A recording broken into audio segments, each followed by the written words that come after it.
What if one letter written by a retired Vietnam veteran could silence a U.S. senator mid-herring? What if that letter didn't come from a political ally or a journalist, but from a father defending his daughter? And what if that daughter, Congresswoman Jasmine Crockett, used her father's words to dismantle years of political posturing in less than 5 minutes? You're about to witness the exact moment a senator's smug laugh turned into stunned silence, and how a veteran's truth shook Washington to its core. Yesterday, in a congressional hearing room, something extraordinary happened. What began as another tense political debate quickly turned into one of the most devastating public reckonings of the year. Senator Tommy Tuberville thought he had the upper hand. He thought his dismissive laugh mocking Congresswoman Jasmine Crockett's military knowledge would end the conversation. Instead, it became the spark that lit a fire he never saw coming. What he didn't expect was the letter from Crockett's father, a decorated Vietnam veteran that would dismantle his credibility in front of the entire nation. The second Tuberville let out that laugh, everything changed. Crockett didn't just respond.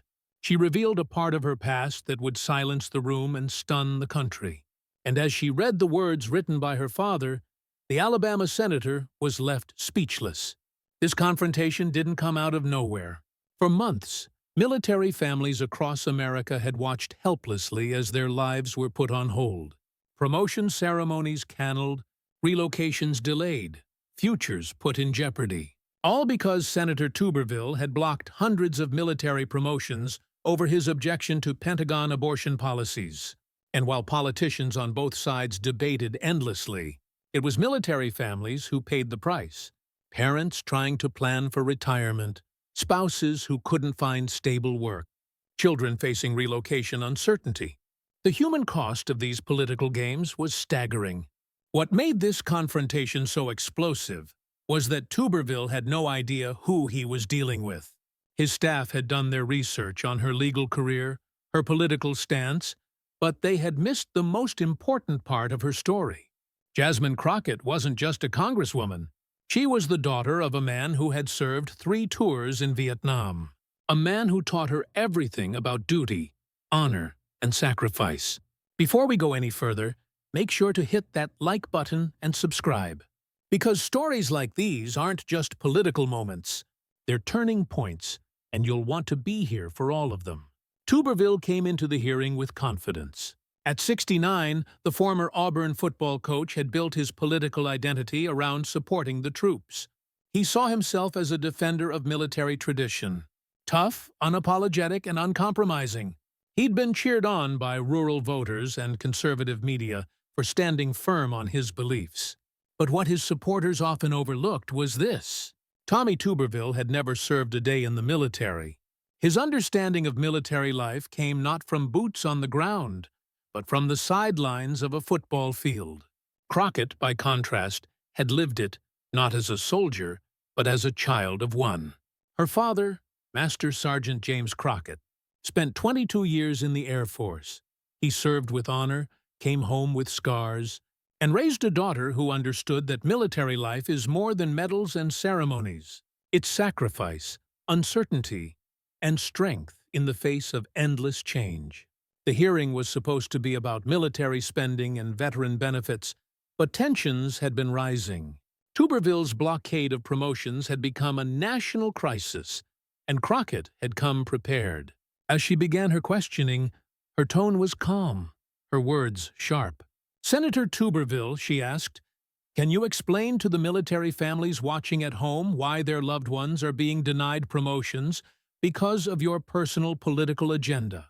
Tuberville leaned back, smirked, and replied, "I'm not sure someone who's never been around military folks would understand the complex decisions we have to make here."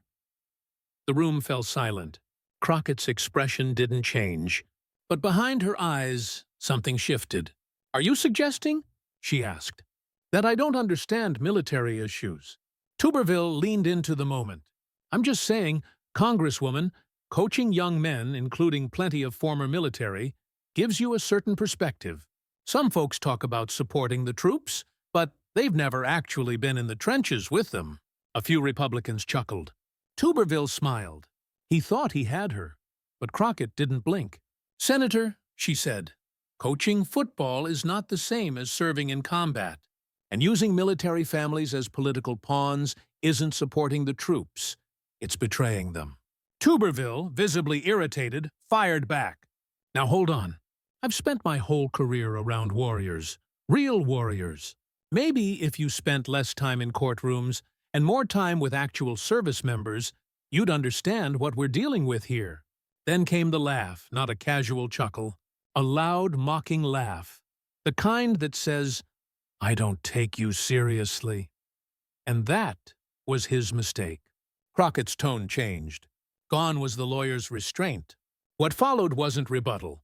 It was revelation. "Something funny, Senator." Tuberville stayed silent, still grinning. Crockett stood, reached into her folder, and pulled out a sealed envelope. "This morning," she said, "I received a letter from someone who actually knows what real military service looks like. Someone who served 22 years defending this country while you were coaching football." The room went still. Even the court reporter paused, fingers hovering.